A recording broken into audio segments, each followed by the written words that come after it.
Hello, people.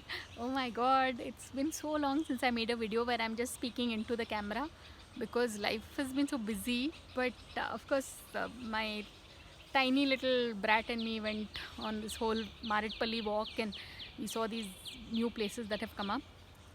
But anyway, so I've been watching a lot of sometimes these new movies that are releasing on you know the, the Z app and all these different Netflix and all. My God, some of the shows are so awesome.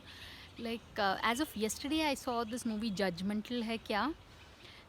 My God, yeah, Kangana Ranaut.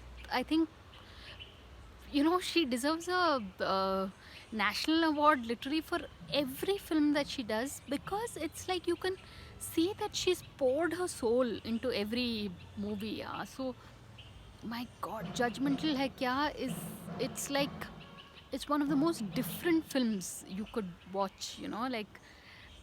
Man, I'm like, I won't say words fail me, but pretty much. I mean, uh, right from the direction to the writing to Kangana Ranaut, and of course Rajkumar Rao tries to hold his own, but uh, you know it's like Kangana Ranaut steals the show. So Judgmental Hai Kya is this movie that every Kangana Ranaut fan should watch because it is so awesome. So on that note, thanks for watching and please subscribe.